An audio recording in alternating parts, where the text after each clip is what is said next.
I'm Morgan with On It Plumbing, your service plumber.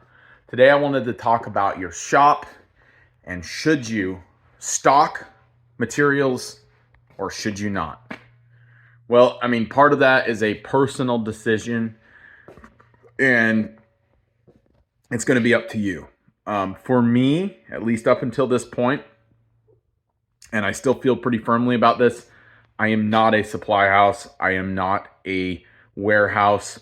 I am a plumber. I am a service plumber providing a service. So do I stock materials? No, I do not. I do not stock them.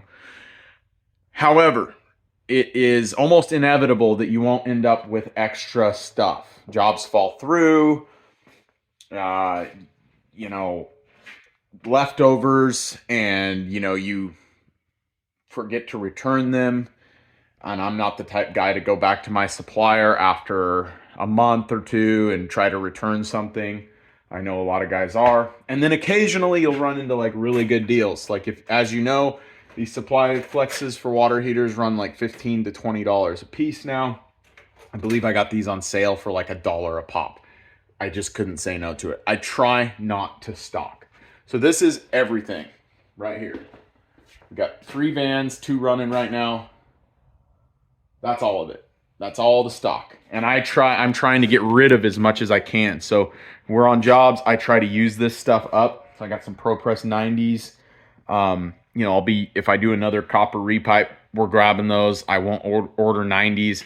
I do keep a little bit of extra things like screwdrivers, tape measures, things that I get good deals on, gloves.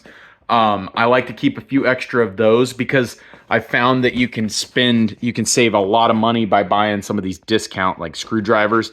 Like I can get them for $1 a pop at Harbor Freight versus like $10 at the local hardware stores. So I'll buy 10 of them, throw them in there for the same price as one, and we're good for the year on screwdrivers versus $100. I just spent $10 for the year on screwdrivers, So I don't mind stocking a few tools like that. I've got like a concrete saw down there.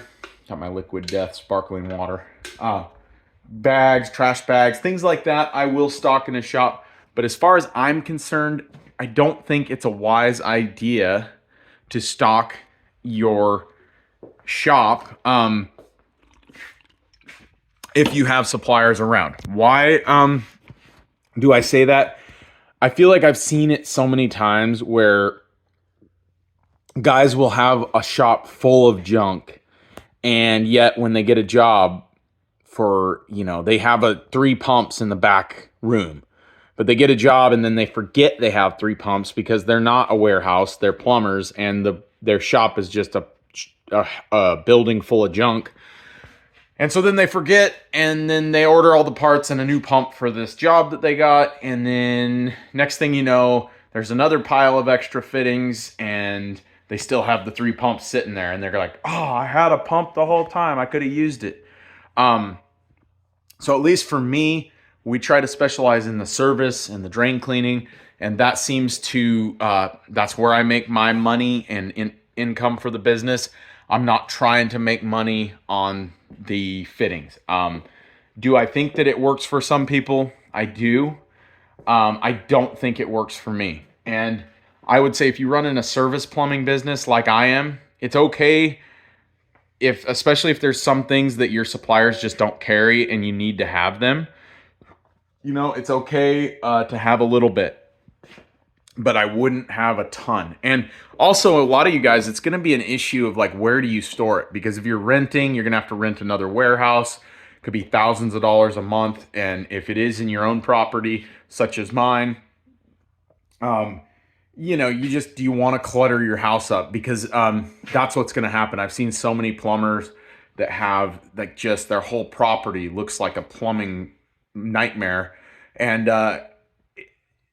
for me, I don't like that. I like to be able to have an evening and feel free from it. If I'm surrounded by pipes and fittings and toilets everywhere I look and it's a mess, I just don't feel good about it. So I like my place to look fairly clean. I know I'm not the most organized, but at least I have, space. and I can walk around and we can find things. I've got the little shop gym here. And you know, it's just very manageable. I like to keep it manageable. It's like we specialize in the service and drain cleaning. I don't expect my guys to specialize in warehousing as well. I mean, even the where we have it, just the vans themselves take up quite a bit of space. So, you know, there you have it. That's my take on, do you stock materials in your shop or not?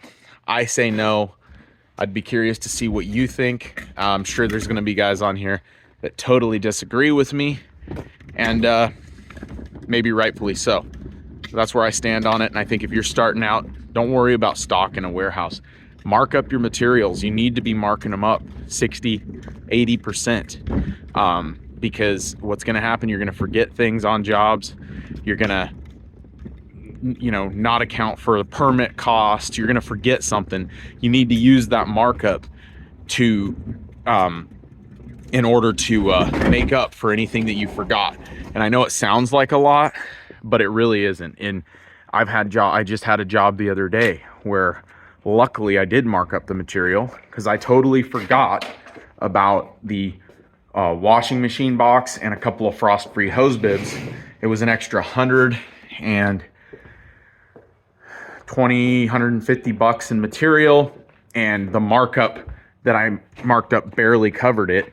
So I was okay, but had I not done that, I would have just been eating that. So definitely, when you're looking at these jobs, figure all the material in, mark it up, and you know, you don't have to stock your shop with stuff. You don't have to.